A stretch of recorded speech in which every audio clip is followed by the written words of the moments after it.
Nous sommes dans le Finistère, au large de la commune d'Ercan, au printemps de l'année 2004.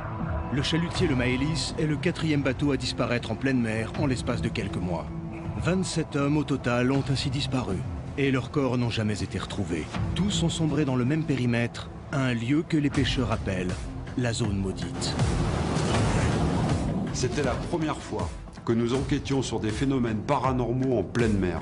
Je pensais avoir déjà été confronté à tout, mais je me trompais. Récifs, courants violents, phénomènes météorologiques, tout a été étudié par le bureau d'enquête maritime. Mais jusqu'ici, personne n'a pu élucider cette affaire qui a fait tant de victimes. On le savait tous, mais on voulait pas y croire.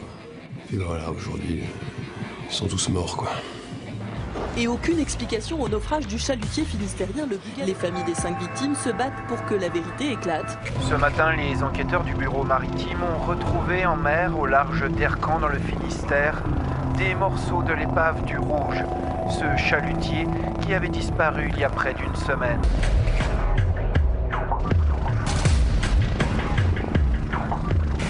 Cinq pêcheurs coulent en moins de 37 secondes.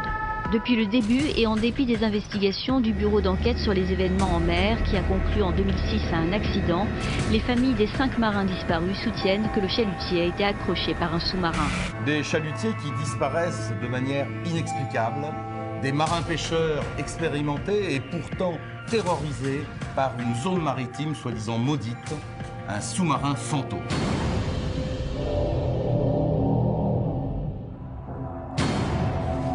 Que s'est-il passé au large d'Ercan ces 8 derniers mois? Un sous-marin fantôme serait-il à l'origine de tous ces naufrages? Je peux vous dire que certains de mes collègues avaient quelques surfroides. Il était clair au vu des premiers éléments de l'enquête que nous étions face à un phénomène inexplicable qui avait fait déjà de nombreuses victimes. L'affaire a été confiée à la section 13, une unité d'élite spécialisée dans les phénomènes paranormaux.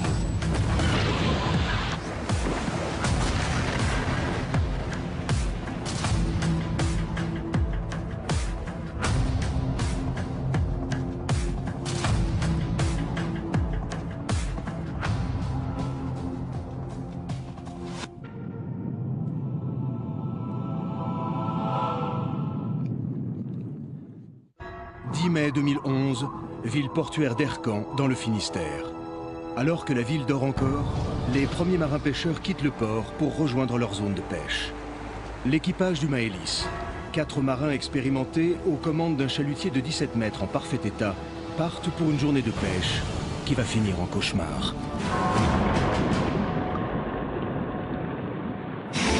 Une nouvelle tragédie. Impossible de dresser un bilan définitif. L'un d'eux a survécu. Le chalutier le Maëlys a sombré tôt ce matin au large d'Ercan. Le SOS de détresse lancé par les marins en difficulté a été reçu à 5h37 par un autre navire. Selon nos premières informations, ce naufrage a fait un survivant. Laurent Branelec, un marin de 51 ans, a survécu en s'accrochant à une bouée.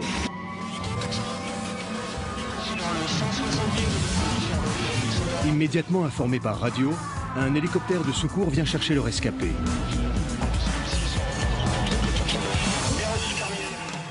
Durant son transfert au CHU de Brest, Laurent Branelec sombre dans un profond coma. Il est le seul survivant de cette mystérieuse série de naufrages et ne peut pour l'instant témoigner. C'est le 4e accident en l'espace de quelques mois et des témoins affirment que ces naufrages sont dus à une force surnaturelle.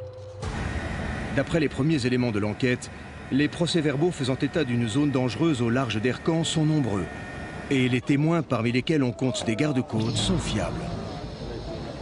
Ces personnes ont vu des manifestations étranges au large, des éclairs sous l'eau, une forme qui surgit à la surface. Et certains sont convaincus qu'il s'agit d'un engin de guerre revenu du passé. Face à cette menace inconnue, les membres de la section 13 ont été appelés en renfort pour résoudre cette affaire. Le général Carnot, qui dirige cette unité spéciale, se souvient de cette enquête hors du commun. L'enquête se révèle extrêmement sensible et nous comprenons très rapidement que nous n'avons absolument pas le droit à l'erreur.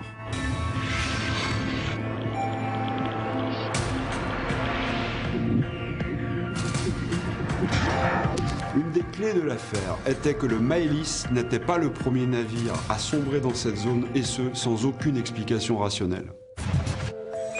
Le Maëlys est effectivement le 4e chalutier à avoir fait naufrage dans des circonstances inexplicables.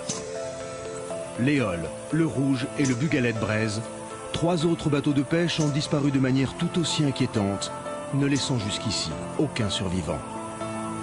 Ça semble compliqué dès le départ parce que nous n'avons aucun élément concret.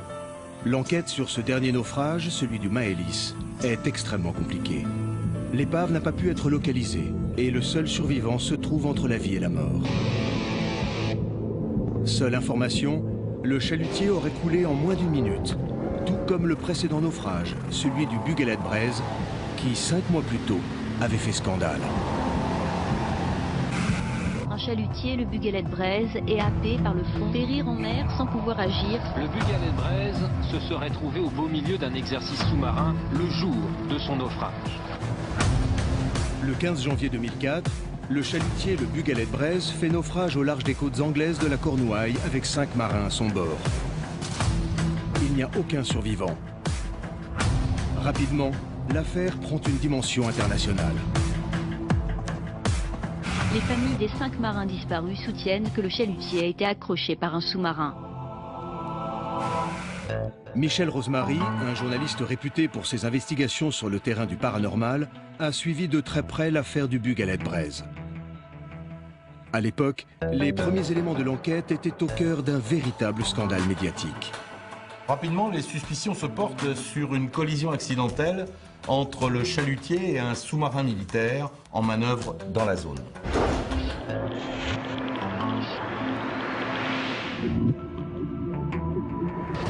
Malgré une enquête longue et fastidieuse, le mystère du Bugalette-Braise n'est pas complètement élucidé aujourd'hui. Le commandant Lournec, experte en parapsychologie au sein de la section 13, s'est longuement entretenu avec les différents témoins de l'enquête. Et très rapidement, elle constate de nombreuses similitudes entre l'affaire du Bugalette-Braise et le dernier naufrage, celui du Maëlys. Le point qui retient le plus notre attention, c'est la répétition des naufrages dans cette zone.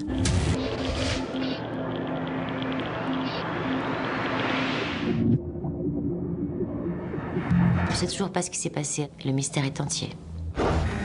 D'après les informations retransmises sur les écho-radars des gardes-côtes, le Maëlys a sombré comme les autres chalutiers dans un même périmètre restreint dans la zone maudite.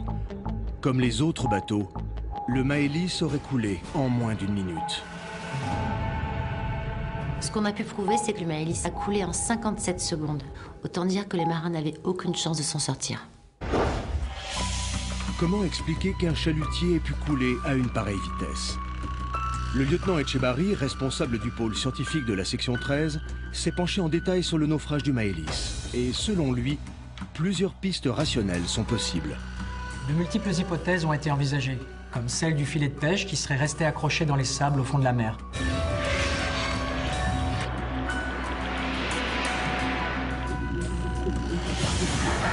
Certains parlent aussi de mauvaises manœuvres du commandant face à cette situation. Ce que les hommes de la section 13 ne disent pas, c'est que certes, ils veulent absolument trouver des explications à ce phénomène surnaturel, mais ils espèrent également pouvoir éliminer la piste de l'intervention d'un sous-marin militaire. Il est vrai que nous redoutions cette option et le scandale qu'elle déclencherait, à savoir une nouvelle affaire Bugalette-Braise. Les enquêteurs de la section 13 redoutent la possibilité que le chalutier le Maëlys ait percuté un sous-marin. Et le ministère de la Défense ne veut pas qu'une affaire semblable au Bugalette-Braise s'ébruite. Mais très vite, les membres de la section 13 vont se retrouver confrontés à un autre problème.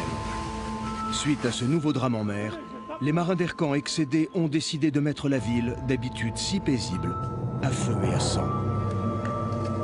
Ils étaient une trentaine en début de soirée dans la zone portuaire d'Ercan, à s'en prendre à plusieurs établissements et véhicules appartenant à Yvan Prigent, un propriétaire d'une entreprise de pêche sur la région. Les gendarmes ont dû faire sortir ce riche entrepreneur par l'arrière de ses locaux.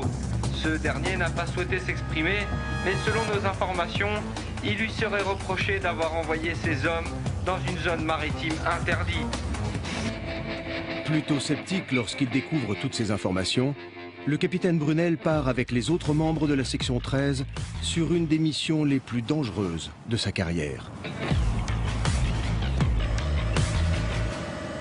On est averti au petit matin, vers 7 h environ, et on arrive à Ercan 5 heures plus tard.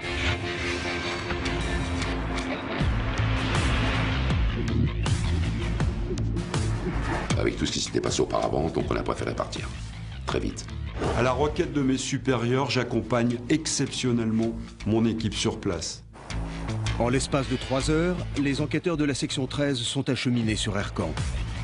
À leur arrivée en début d'après-midi, une réunion de crise a lieu avec les autorités locales, car très rapidement, ils vont devoir faire face à une population en colère. Des manifestations ont lieu dans le centre-ville, et les membres des familles des marins disparus sont allés jusqu'à tenter de mettre le feu à l'entrepôt du propriétaire du Maëlys, un dénommé Yvan Prigent. On comprend que l'affaire est très délicate. En fait, la population est très remontée contre l'armateur du Maëlys, Yvan Prigent. Les familles l'accusent d'avoir envoyé délibérément ses employés à la mort. C'est vrai que sur le coup, on ne comprend pas. Sur la trentaine de manifestants arrêtés ce jour-là, 10 sont des anciens employés d'Yvan Prigent. Entendus à la gendarmerie d'Ercan, ces derniers vont refuser de s'exprimer clairement au sujet de ces violentes dégradations qu'ils ont faites sur le port.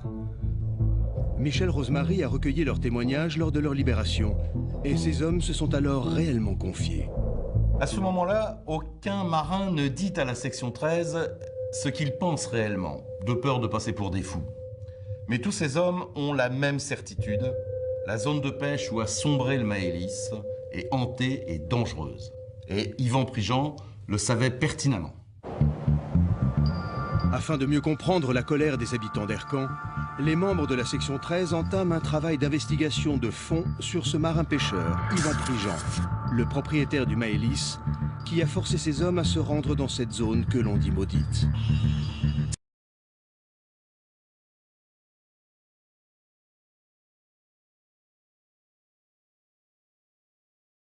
C'est vrai que sur les 3 bateaux qui ont disparu depuis 2009, 2 appartenaient à Yvan Prigent. Et puis surtout, qui est cet homme qui, s'il croit à la légende du sous-marin, continue à envoyer ses hommes au casse-pipe? Nous avons interrogé sa femme, sa famille, ses amis, pour vous dire tout y est passé. Très rapidement, la section 13 en apprend beaucoup sur la vie de ce marin-pêcheur de 46 ans, bien connu de tous. Monsieur Prigent semble n'avoir rien à se reprocher. Il n'a touché qu'une très faible indemnisation suite à la perte de ses 2 bateaux. Et en clair, il a perdu non seulement ses hommes, mais aussi beaucoup d'argent. Nous avons étudié tous les comptes de la société de M. Prigent et n'avons rien trouvé de suspect. Maintenant, je voulais comprendre pourquoi cet homme envoyait systématiquement ses bateaux et ses équipages dans cette zone alors qu'aucun autre pêcheur ne voulait y aller. La zone maudite est connue par tous les marins de la région et a été également notifiée sur tous les documents et cartes maritimes internationales. Ce territoire a été balisé comme étant une zone dangereuse à éviter. Et ces dernières années, seul Yvan Prigent envoyait ses hommes y pêcher. Je dois dire que c'est très perturbant cette histoire de territoire interdit. Et à ce moment-là de l'enquête, je me pose quand même des questions. Pourquoi prendre de nouveau un risque? Pourquoi retourner dans cette zone maudite après avoir déjà perdu un chalutier et des hommes? Et là, la réponse de Prigent est ahurissante. Les écrevisses. Il envoyait ses bateaux et ses hommes pêcher dans cette zone dangereuse pour les écrevisses.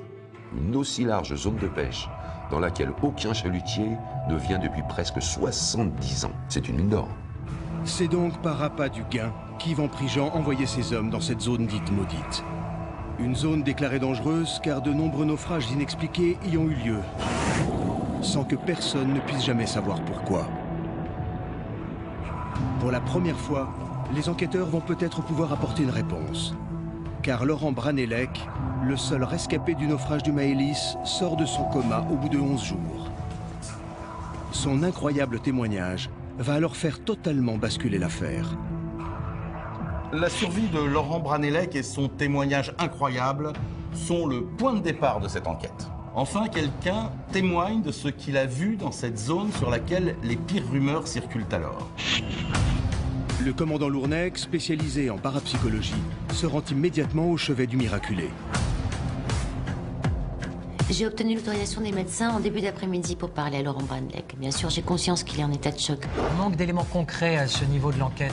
Et pour avancer dans nos investigations, ce témoin visuel va être capital. Que s'est-il passé dans la nuit du 10 mai 2011 au large de Finistère? Et comment le chalutier le Maëlys a-t-il sombré en quelques secondes alors que la météo était calme? Le témoignage du seul survivant de cette série de naufrages inexplicables va peut-être éclairer les enquêteurs de la section 13. Laurent Branelec raconte alors minute par minute le récit de cette nuit du 10 janvier. Le naufrage du Maëlys et ce qu'il a vu. Il est encore terrifié. Laurent Branelec, marin-pêcheur expérimenté de 51 ans et père de 6 enfants, est entendu par le commandant Lournec. Encore très fragile et sous le choc suite à ce terrible drame, il va livrer aux enquêteurs un incroyable témoignage qui va faire éclater une vérité des plus terrifiantes. Je me souviens bien de cette femme des services spéciaux de la gendarmerie. Je lui ai raconté l'histoire, telle que je l'avais vécue, quoi. Et surtout ce que j'avais vu. Laurent Branelec va vivre un véritable cauchemar. À 5h30 du matin, le Maëlys, sur lequel il est embarqué, se dirige contre sa volonté en direction de la zone maritime interdite. C'était ça ou la porte, hein. C'est pour ça qu'il y en a certains qui ont démissionné. Mais bon, avec le recul, on n'aurait jamais dû accepter ça. À 5h45 du matin, Laurent Branelec s'est assoupi dans la cale arrière du chalutier. À l'étage, c'est le commandant Thierry Arnois et 2 autres marins pêcheurs qui dirigent l'embarcation. Ils ne le savent pas encore, mais tous, excepté Laurent Branelec, vont périr dans un terrible naufrage. J'étais en train de dormir en bas. Il était 5h du mat à peu près. Il faisait nuit. C'est Thierry qui gérait à ce moment-là.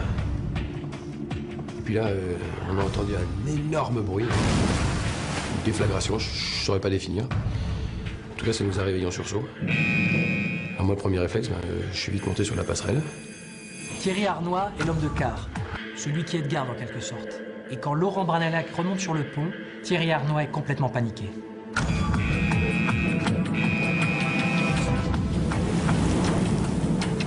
Thierry est à la barre, il bouge pas. Il est comme prostré, il regarde devant lui. Au début, je comprends pas. Je regarde la mer. Et puis là, je le vois. Laurent Branelec me décrit précisément ce qu'il voit arriver derrière eux et qui fonce droit sur le bateau. D'abord, c'est une forme lointaine, blanchâtre, menaçante. Et quand ça se rapproche, ça devient terrifiant et ça ressemble à un sous-marin. Ça sort de la brume. Il y a comme des éclairs autour. Dans l'eau aussi, il y a de la lumière dans l'eau. Et puis, d'un seul coup, on voit la tourelle du sous-marin. Là, avec Thierry, on ne peut plus bouger. On est tétanisés, quoi. D'abord, les 2 marins, sous le choc, ne réagissent pas, mais les choses vont alors s'empirer et devenir dramatiques. Alors que Thierry Arnois et Laurent Branelec restent figés face à cette mystérieuse apparition de ce sous-marin, l'océan s'agite subitement, faisant dangereusement tanguer le chalutier. Ils réalisent alors qu'ils sont en danger de mort. On a entendu une première explosion. On venait de manquer de se faire shooter, là, torpiller. Les survivants me racontent qu'à ce moment-là, une seconde explosion se produit. Un choc extrêmement violent. Le bateau est touché, la coque s'ouvre et se remplit d'eau instantanément. C'est la panique totale sur le chalutier. En fait, tout va super vite. On n'a pas le temps d'aller chercher les copains. Je tombe la tête la première sur le pont. Le bateau commence à se pencher en arrière. On est tout seul, il y a de la brume. Là, je me dis, c'est la fin, on va tout s'y passer, là.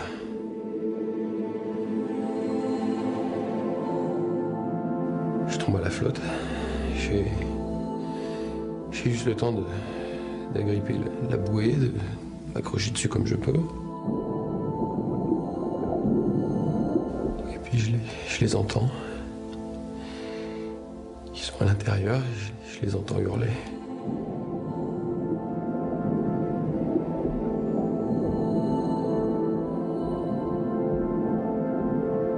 Je suis face à un homme complètement brisé. Je suis obligée d'arrêter plusieurs fois l'entretien pour qu'il se calme. Laurent Branelec va alors voir le bateau sur lequel il travaille depuis 23 ans couler en quelques secondes, emportant avec lui ses amis et collègues. Thierry Arnois, le capitaine du bateau, est parvenu à lancer un appel de détresse 2 minutes avant d'être projeté par-dessus bord par la deuxième explosion. Ici le Maëlys, nous avons été percutés par quelque chose. Je répète, nous avons été percutés. Il y a une importante voie d'eau, nous sommes en train de couler. On réceptionne l'appel SOS du Maëlys, donc à 5h30 du matin. On met le cap sur la zone, on est à toute berzingue, toute vitesse et on est complètement paniqué. Cédric Guivarch est un marin-pêcheur bien connu de la région d'Ercan.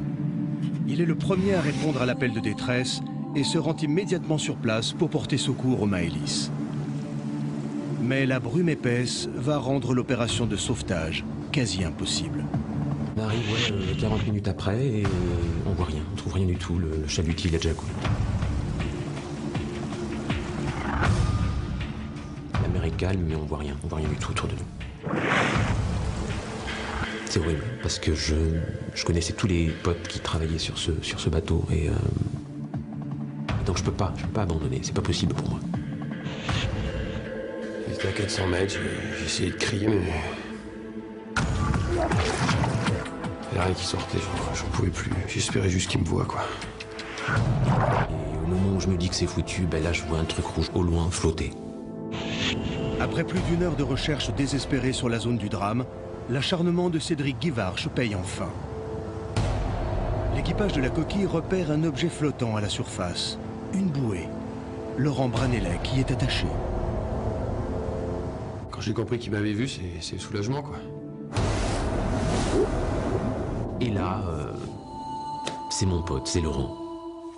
Il bouge un peu, mais je pense qu'à 2 minutes près c'était foutu, il est vivant.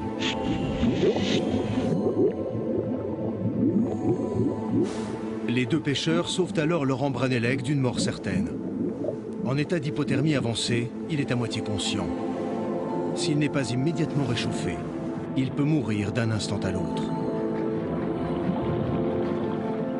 À cette époque de l'année, la température des eaux au large est aux alentours de 4 à 8 degrés. Un homme de corpulence moyenne peut y rester environ 1 heure maximum. Laurent Branelec est resté dans cette eau glaciale presque le double du temps. À ce stade de l'enquête, toutes les pistes sont encore envisageables et l'équipe de la section 13 étudie attentivement chacune d'entre elles. Que s'est-il passé cette nuit du 10 mai au large d'Ercan? Le chalutier le Maëlys a-t-il coulé par accident? Est-ce une série de problèmes techniques qui seraient à l'origine de ces drames? Une piste criminelle peut-elle être envisagée ou avons-nous ici réellement affaire à une collision entre un sous-marin et un chalutier? La section 13 est déterminée à percer le mystère de ce terrible naufrage.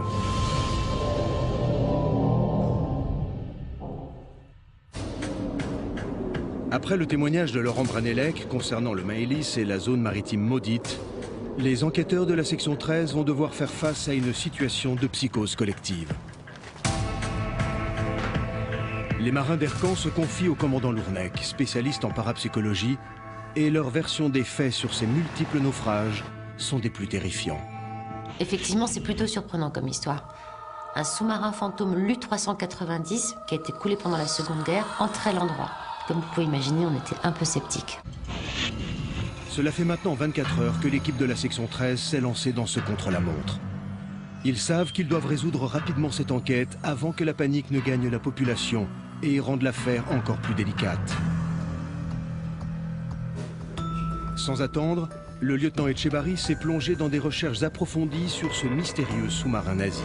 J'effectue des recherches historiques sur l'U-390. Mais parallèlement, je veux entendre la version des marins-pêcheurs sur cette histoire. Il faut toujours confronter les informations. La légende de l'U-390, c'est une histoire assez connue. Tous les marins y croient pas, mais... En fait, c'est un sous-marin allemand, c'est un U-boat qui aurait été coulé par les Alliés pendant la Seconde Guerre mondiale. Puis depuis, comme tout l'équipage est mort, il a entré les mers et torpillé des chalutiers pour se venger, quoi. Effectivement, l'U-390 a bien existé, ce n'est pas une légende.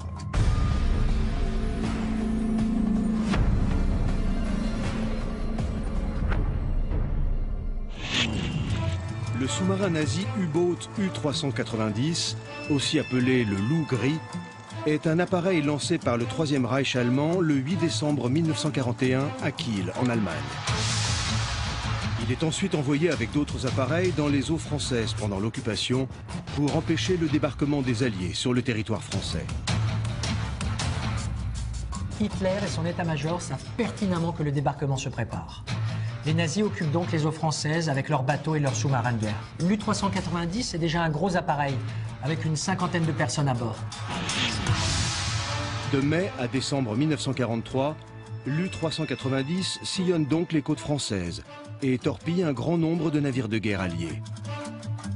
Son tableau de chasse est impressionnant. Plus d'une quinzaine de bateaux sont coulés par le sous-marin et des centaines de soldats alliés vont périr par sa faute. Le 10 janvier 1944, l'U-390 est attaqué à la pointe du Finistère par un destroyer allié. L'U-390 coule donc à son tour, emportant tout son équipage vers la mort. Et il repose aujourd'hui à plus de 100 mètres de profondeur. Un détail a son importance. Le lieu où a coulé ce sous-marin allemand 66 ans auparavant est le même que celui où le Maëlys a sombré. Depuis le jour du torpillage de l'U-390, plusieurs dizaines de bateaux auraient mystérieusement disparu dans cette zone. Et une véritable légende se serait construite autour de l'U-390, racontant que le fantôme du sous-marin continuerait à parcourir les mers. Soyons concrets. Oui, l'U-390 a réellement existé. Et c'est vrai que les circonstances de la disparition du Maëlys sont très étranges. Et effectivement, d'autres bateaux, comme l'Éole ou le Rouge, ont également sombré dans cette zone. Mais cela ne prouve absolument rien, et ça ne veut pas dire pour autant que cette légende est vraie, jusqu'à preuve du contraire. De manière plus pragmatique, la piste d'un sous-marin nous paraît plausible, mais on doute sérieusement que celui-ci soit fantôme. Soit on a affaire à une nouvelle collision entre un chalutier et un sous-marin, un vrai, comme dans l'affaire du Bugalet-Braise, soit c'est un phénomène qui nous dépasse complètement. Mais quoi qu'il en soit, les deux possibilités sont terrifiantes. Après avoir effectué des recherches, on a constaté que l'océan était très peu agité, le temps calme, la houle faible avec peu de vent et un coefficient de marée très bas. En résumé, il n'y a aucun facteur météorologique pouvant expliquer comment le Maëlys a pu sombrer ainsi.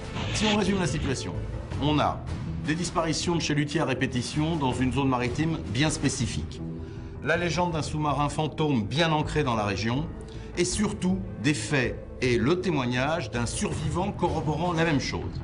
L'U-390 aurait torpillé le Maëlys et causé la mort de son équipage.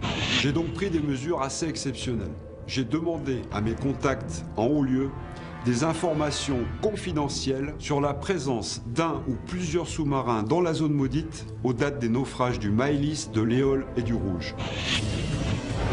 Ces informations, classées secret défense, ne seront accessibles qu'à très peu de personnes. Il en tient de la sécurité nationale. Cependant, le général Carnot parvient à consulter ces documents militaires sensibles et obtient alors des réponses. Je suis formel. Pas un seul sous-marin n'a été repéré par les sonars. Par conséquent, ni l'Éole, ni le Rouge, ni le Maëlys n'ont pu être percutés. Mais ce n'est pas ce que les témoins nous ont rapporté. Pour eux, c'est le sous-marin fantôme qui les a torpillés, le U-390. Évidemment, on ne peut pas le vérifier puisqu'il n'est pas repérable sur un radar, il n'existe plus. La section 13 est perplexe. Pour l'instant, toutes les preuves convergent vers la piste mystérieuse et terrifiante du surnaturel. Les explications rationnelles semblent s'évanouir. Le temps est compté, l'équipe est sous pression. Mais la section 13 n'a pas dit son dernier mot. Je demande donc à mon équipe, et plus particulièrement au lieutenant Etchebarri, de se mobiliser pour me trouver une explication rationnelle à ces 3 naufrages. Si on résume, et si on regarde les faits sans aucune interprétation, nous avons donc un choc terrible capable de basculer un chalutier et le couler. 2, l'apparition d'éclairs ou de luminescence dans l'air et dans l'eau. Et troisièmement, une forme fantomatique, description assez vague d'ailleurs, s'approchant vers le chalutier. Ça me donne déjà pas mal d'éléments pour avancer. Comme à son habitude, le lieutenant Etchebarri ne tarde pas à trouver des pistes très pertinentes. Lors de notre enquête à Ercan, j'ai eu l'occasion de discuter avec des marins à la retraite, des vieux loups de mer, et l'un d'entre eux m'a mis la puce à l'oreille en me parlant de vagues géantes pouvant être à l'origine du naufrage. Elles sont généralement présentes dans un état de mer déjà très fort, soit dans de fortes tempêtes ou dans des zones de courant contraire. Le problème, c'est que la météo n'était pas mauvaise le soir du naufrage du Maëlys.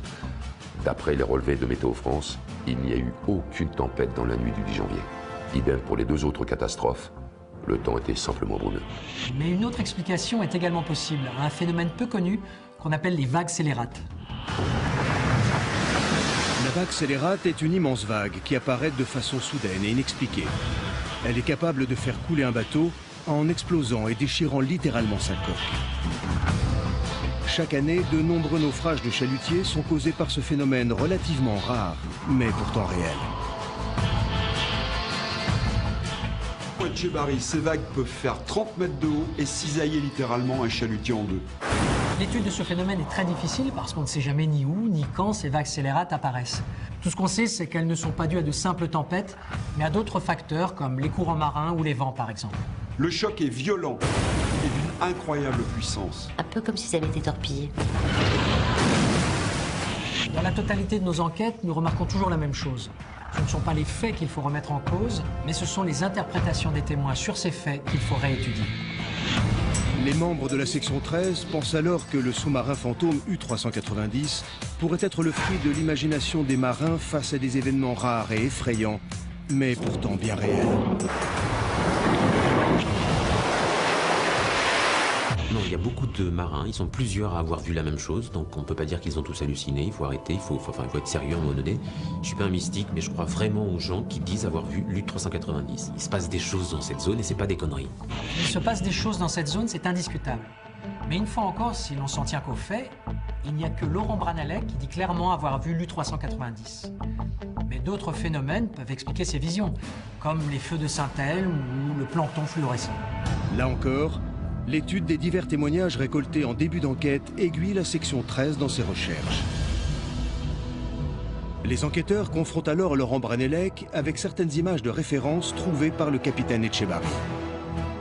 La première photo où l'on voit les éclairs illustre parfaitement ce phénomène dit des feux de Saint-Elme.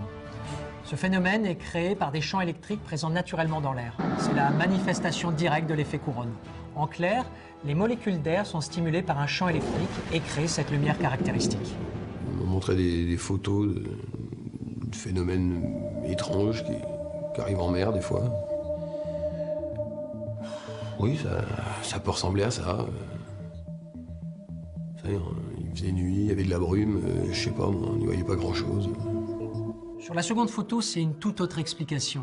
Il existe un micro-organisme du plancton, appelé Noctiluca scintillant, qui a la particularité d'être bioluminescent, c'est-à-dire de produire de la lumière sous la mer, créant ainsi cet effet très impressionnant. Depuis des siècles, de nombreux marins ont été les témoins de ces phénomènes. Et nombreux sont ceux qui ont interprété ces lumières comme des manifestations surnaturelles de bonne ou mauvaise augure. Cependant, malgré la démonstration scientifique du lieutenant Etchebarri, les avis au sein de la section 13 sont divisés. Je respecte évidemment le travail de mon collègue, mais j'ai des doutes concernant ces théories. Elles sont parfaitement plausibles. Mais j'ai découvert de mon côté une piste qui me paraît plus probable. Un bateau fantôme. J'avoue avoir été très surpris lorsque le capitaine Brunel a commencé à nous parler très sérieusement de bateau fantôme. Effectivement, c'est pas tout à fait le genre du capitaine Brunel, mais on a mieux compris par la suite. Si ce terme est utilisé dans les contes et légendes, un bateau fantôme, c'est un navire, un vrai cette fois, qui erre sur les mers sans équipage et sans balise de signalisation. Ce sont souvent des bateaux qui ont été remorqués et dont les amarres ont cédé. Ils peuvent dériver dans l'océan pendant des mois, des années, sans être jamais localisés. Cette explication est effectivement très pertinente, d'autant plus que le capitaine Brunel fait une autre découverte. Quelques semaines avant le naufrage du Maëlys, un bateau fantôme, le Lubov Orlova, a été localisé à plusieurs centaines de milles de la zone maudite. Le Lubov Orlova est un ancien navire de croisière de taille impressionnante, dont les amarres qui le reliaient à un remorqueur ont rompu fin 2010 au large de la côte ouest de l'Angleterre. Depuis, il continue de dériver, introuvable et incontrôlable dans la Manche, tel un navire fantôme. En nous renseignant davantage et en étudiant la météo et les vents, il est tout à fait possible que le Lubov Orlova ait dérivé jusque dans la zone maudite. Ce navire ne possédant aucune signalisation, aucune balise, aurait très bien pu percuter ce chalutier pendant la nuit. cette théorie explique l'apparition fantomatique dans la brume, le choc puis le naufrage des chalutiers, interprétés alors comme torpillage par les victimes, probablement à cause de la peur et de leur croyance dans le mythe de l'U-390. Lorsque le général Carnot prend connaissance des conclusions scientifiques des membres de la section 13, il décide alors sans plus tarder de lancer l'opération la plus risquée de toute sa carrière. J'ordonne donc l'inspection de l'épave, le survol en hélicoptère de la zone pour éventuellement trouver des éléments d'explication rationnels. Une importante opération se met alors en place. L'inspection de l'épave du Maëlys va permettre aux enquêteurs de la section 13 de déterminer l'origine des naufrages. Le 17 mai, un navire spécialement équipé arrive du port de Toulon. Environ 3000 personnes d'Ercan et des environs sont venues assister au départ d'une opération menée par la gendarmerie nationale. Pour la première fois, les épaves des 3 bateaux disparus en mer vont être filmées afin de faire avancer l'enquête et peut-être apporter des réponses aux familles des disparus. J'ai demandé à Etchebarri et Brunel de partir sur ce bateau. Un navire très sophistiqué de la police nous accompagnait et je comptais énormément sur ces investigations sous-marines pour nous aider à solutionner l'affaire. L'objectif de cette mission spéciale est d'utiliser un drone sous-marin afin d'identifier la cause du naufrage du Maëlys. Pour les membres de la section 13, l'hypothèse d'un choc avec le Lubov Orlova, un immense bateau à la dérive, reste la plus probable. Le témoignage de Laurent Branelec, unique rescapé de cette série d'accidents mortels dans la zone maudite, trouve une nouvelle explication. La brume, les éclairs, les explosions et l'impression qu'un sous-marin fait surface au milieu d'une immense vague s'expliqueraient par l'existence de ce navire fantôme.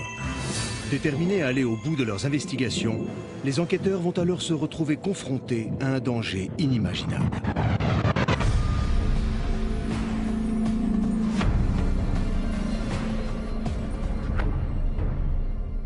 On a mis environ 2h30 pour arriver sur zone. Mais dans ce cas de figure, cela peut prendre des heures, voire des jours pour localiser l'épave. Mais là, on avait les coordonnées GPS précises de l'endroit où on a retrouvé Laurent Branelec. On a défini un périmètre assez restreint et on peut dire que notre petite promenade en mer a duré, si j'ose dire, que 3 jours. Ce type d'intervention implique une rigueur absolue dans le procédé d'inspection des fonds marins. La zone quadrillée fait 40 km² et les 2 bateaux équipés de radars ne vont rien trouver au cours de la première journée. On doit passer la nuit sur le bateau dans la zone soi-disant maudite. Je peux vous dire que certains de mes collègues avaient quelques sueurs froides. Et la fin de nuit ne va pas être de tout repos.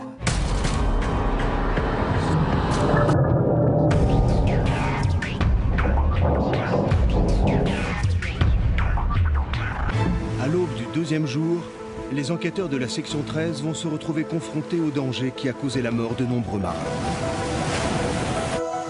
Le sonar dont est équipé le navire indique qu'ils approchent de la zone où le Maëlys, le Rouge, l'Éole et le Bugalet de Braise ont disparu.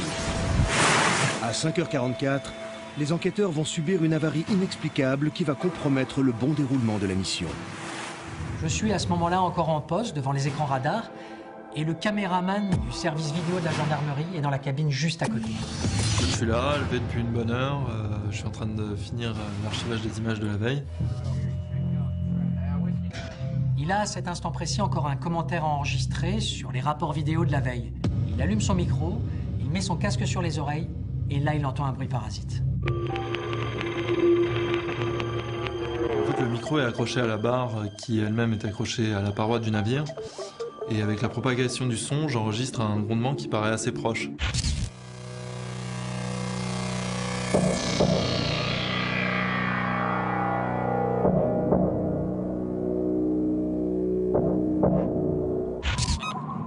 Ces images exceptionnelles ont été tournées à 7h34 du matin, quelques secondes après qu'un bruit suspect a été entendu à tribord. 2 minutes plus tard, ce son particulièrement présent se fait de nouveau entendre.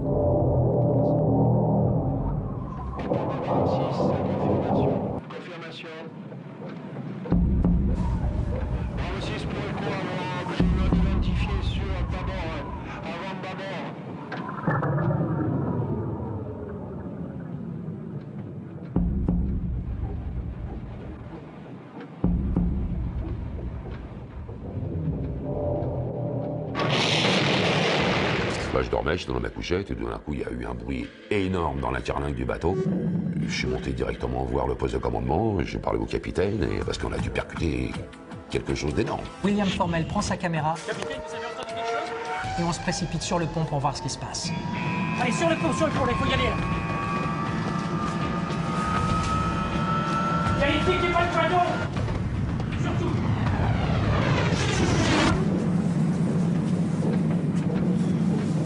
À ce moment-là, je vois plus rien, c'est la panique totale. Il n'y a plus d'alarme, plus d'électricité sur le navire, il y a des éclairs contre la coque, c'est complètement absurde comme situation. On était dans le blackout complet, on avait l'impression vraiment d'avoir été torpillé. Le bateau des forces spéciales de la gendarmerie vient d'être touché par quelque chose. La zone maudite cache dans ses eaux un danger, et à tout moment, un nouvel incident pourrait se reproduire. Instantanément, je comprends le danger et je donne l'ordre à mes hommes d'évacuer la zone. À 7h51, un ordre d'évacuation de la zone dangereuse est envoyé. Les deux bateaux s'éloignent de plusieurs milles de l'endroit où ils ont percuté quelque chose. Quelques minutes plus tard, ils parviennent à atteindre le périmètre sécurisé. Et les enquêteurs vont pouvoir constater si leur embarcation a subi des dégâts. Je décide de prendre plusieurs hommes avec moi pour inspecter l'intérieur et l'extérieur du bateau. Et visiblement, après constat, il n'y avait aucune avarie. Le courant est revenu très vite. On a subi en fait une surtension et les fusibles ont fait leur boulot. On a pu rallumer et réactiver le système du balayage radar. Le bateau de la section 13 a touché quelque chose dans la zone dite maudite.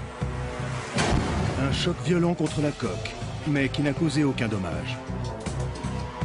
Les données GPS qui ont été enregistrées au moment de l'accident indiquent que la collision subie par les enquêteurs a eu lieu à l'endroit exact où le Maëlys a coulé quelques jours plus tôt.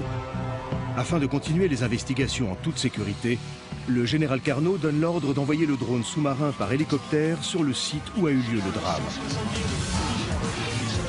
Le drone, équipé de propulseurs comparables à celui d'un sous-marin, est élitreillé sur zone. L'engin, capable d'atteindre des profondeurs allant jusqu'à 4000 mètres, est muni d'un puissant système d'éclairage associé à des sonars. Piloté à distance depuis le bateau spécial de la gendarmerie par le lieutenant Etchebarri, ce drone sous-marin va se révéler être d'une redoutable efficacité.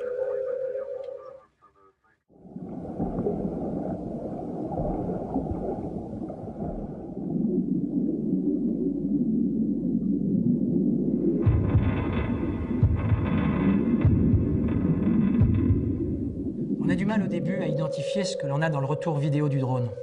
Sur l'écran radar, la masse vers laquelle le drone s'approche est la même qui nous a heurtés.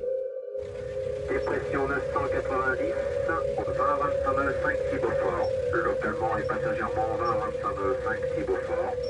Et là, on découvre une forme totalement surréaliste accrochée au bout d'une énorme chaîne. Et il y a à cet endroit énormément de courant. On comprend alors ce que l'on a sous les yeux.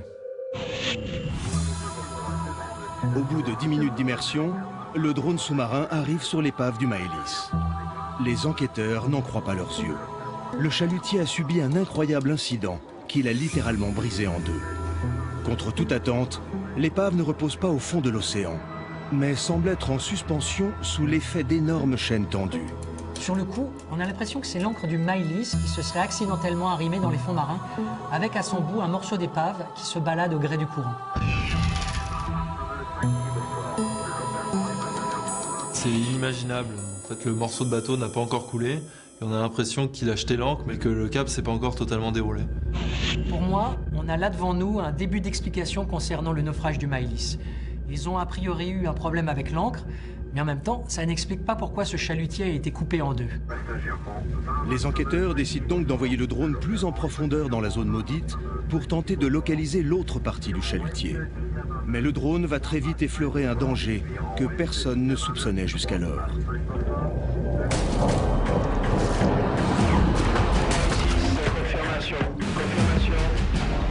La chaîne qui relie le Maëlys au fond de l'océan n'est pas celle de l'ancre du bateau, mais celle d'une mine immergée depuis 50 ans.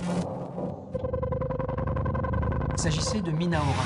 Elles sont redoutables parce qu'elles sont magnétiques et elles sont attirées comme des aimants par les bateaux qui passent suffisamment près. Ils sont accrochés au fond par un câble et elles attendent sous la surface d'être percutées. On a découvert ce jour-là un champ de mines sous-marines datant de la Seconde Guerre mondiale. La mine à Orin est une des armes sous-marines les plus redoutables. Utilisées depuis la Première Guerre mondiale, elles sont capables de faire couler un navire en moins d'une minute. La mine comprend un bloc lesté appelé le crapaud, qui, une fois immergé au fond de l'océan, permet de faire flotter la mine en suspension au bout d'un câble à une immersion prédéterminée. À l'image, on compte environ une cinquantaine de mines qui se baladent à 10 mètres sous la surface. Et on se pose la question de savoir comment le Maëlys a pu toucher l'une de ces mines. Je me suis souvenu que le jour des naufrages est un jour à chaque fois particulier. Le coefficient de marée est au plus bas, ce qui veut dire que le niveau de la mer et le creux de houle sont plus bas de plusieurs mètres, particulièrement là où il y a du courant. Le Maëlys, l'Éole et le Rouge ont donc percuté ces mines qui, du fait de cette faible marée, passaient de 10 mètres de profondeur à 3 ou 4 mètres en fonction du courant. Les naufrages qui ont eu lieu dans la zone ont un début d'explication. Les chalutiers ont heurté ces mines, ce qui a causé leur perte. Mais alors, comment expliquer que le seul survivant de ces drames, Laurent Branelec, affirme avoir vu des éclairs et une forme surgissant de l'océan? Le lieutenant Etchebarri de la section 13 a une théorie sur ce qui s'est probablement passé. Ces éclairs que les marins ont dû voir sont en réalité des perturbations électriques dues à ces mines magnétiques qui créent des surtensions. La forme qu'ils ont vue se rapprocher à la surface, c'est la mine en question. Elle a dû se prendre dans les filets du Maëlys qui, en remettant les gaz, n'a fait qu'aggraver la situation. La seconde explosion a lieu au moment où le navire refait surface et remet les gaz. Sauf que cette fois-ci, l'explosion le brise en deux et une partie du bateau reste accrochée au câble de la mine. L'affaire du sous-marin U-390 a été brillamment résolue et son épave a été retrouvée quelques jours plus tard lors de la campagne de déminage. Le sous-marin avait percuté une de ces mines magnétiques et les drones utilisés par les services de déminage l'ont retrouvé à près de 450 mètres de profondeur.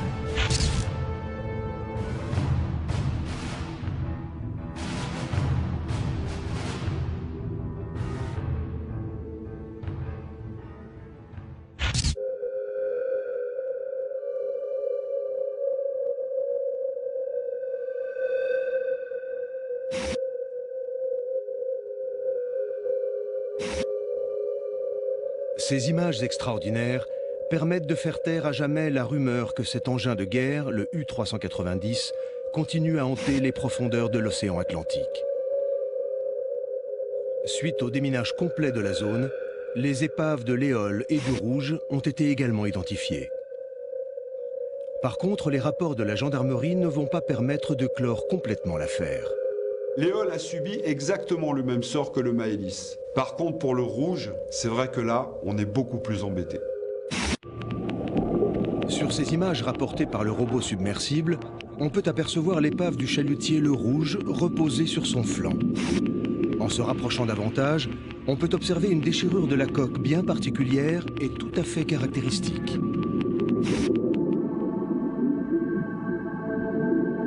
La déchirure de l'acier, la position des débris et la forme de la voie d'eau présente sur la coque confirment en tout point la même chose.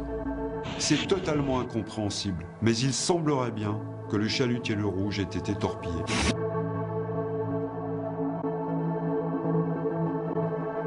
Ces images déstabilisent les plus sceptiques et expliquent bien pourquoi la légende de l'U-390 est encore aujourd'hui dans tous les esprits. Malgré nos recherches et les investigations qui ont suivi, nous n'avons pas trouvé de piste.